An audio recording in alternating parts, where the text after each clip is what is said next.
Hi, what's your name? Chris, I'm Steve Blust. Steve, good to know you. Good to know you. Why don't we start off and just give me a little background on yourself? Sure. I had a long and very successful, very productive, very enjoyable career in newspapers, a business that was rock solid for generations and is now in a major state of transition. Right. So I've worked in a variety of jobs. Started out as a sports writer back in the day, covered college basketball and Major League Baseball, horse racing. I wrote a TV radio column. I realized in my 30s that I could make a bigger impact by becoming an editor. So I switched over to what was sort of the dark side then, became an editor, a copy editor. Was promoted to sports editor of the Sacramento Bee in 1990. About 9 years later, I was trying to broaden my horizons even more, and I became the paper's first chief of copy desks, where I was overseeing the editing on the news and sports and features copy desks, while simultaneously running the paper's very successful internship program. Okay. All right. And then I had the opportunity of a lifetime. In late 2004, there was an opening for a job as executive editor, the top newsroom position at one of the 12 papers in the company, McClatchy at the time. This was a paper in Beaufort, South Carolina, the Beaufort Gazette. And I wasn't sure how interested I was in pursuing it, but I decided to go for it. And they liked me, and I liked them, and I went there, and it was an absolutely wonderful experience. That's a pretty place. It's a gorgeous place. Yeah. If you remember the movie The Big Chill or The Great Santini, both of those were filmed there. Forrest Gump, parts of that were filmed there. It's a beautiful part of the country. Right. About halfway between Charleston and Savannah. Just a wonderful part of the country. And I loved the people there. I loved the job. But I also wanted to continue my career progression, and so I moved recently to Las Vegas. I'm a big believer in the economy here, which has taken some hits, there's no question. But I also think that Las Vegas is positioned well to be at the forefront of the recovery when it comes. I think it'll rebound faster than a lot of other locations. Talk to me a minute about your successes in your career. Maybe an accomplishment that stands out that you could share with me? We had a few that I'm especially proud of in Beaufort. One of them was very much a team award. The Beaufort Gazette was one of the smallest daily newspapers in South Carolina.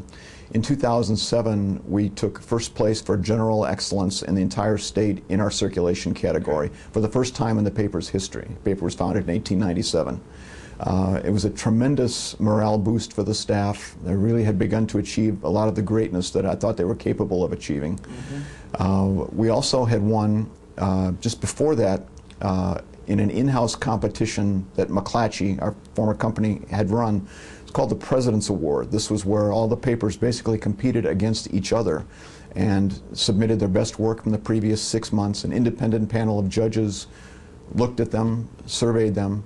The paper had won 2 President's Awards in the first 14 years it had been owned by McClatchy. We won 3 in the first 2 years I was there.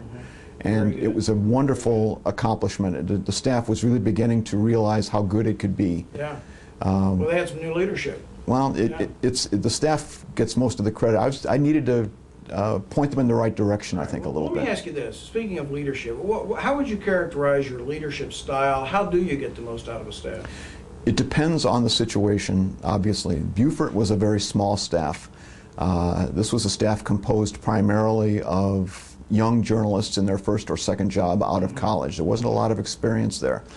And so on a staff like that, which is relatively small, you can't afford to be 100% administrative. You need to roll up your sleeves, get your hands dirty, and dive in and sort of lead by example. Player coach? Yeah. Exactly, exactly. And I believe very strongly in leading by example, in diving in when appropriate, but also giving them a long leash and letting them make some mistakes, letting them learn from mistakes, and hopefully that the end result of all that will be an improved product, and people will grow individually as well. Sure. Well, Steve, what's next? Where do you go from this point?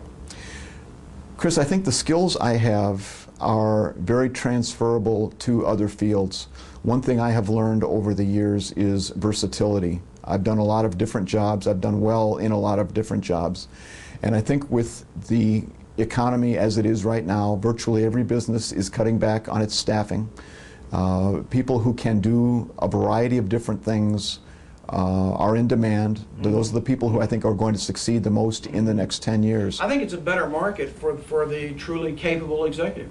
I agree. Given the tools, like this, given the tools like what we're doing right now. Yeah. I'm actually not scared by what's happened out there. I'm excited. I'm very passionate about what I do. I'm a very detail-oriented person, and I think much of what has happened in the last few years as we've grown into more of an internet age and a Twitter age, and there's less of an emphasis being placed on spelling and grammar and the attention to detail that businesses had given for many years. This is what I excel at, and this is what I think I can bring to the table and help somebody. Yes, especially in your niche, yeah, the one you've been in. Right. Well, Steve, I appreciate your time. It's been a pleasure. Chris, thank you very much. Okay, thanks a lot.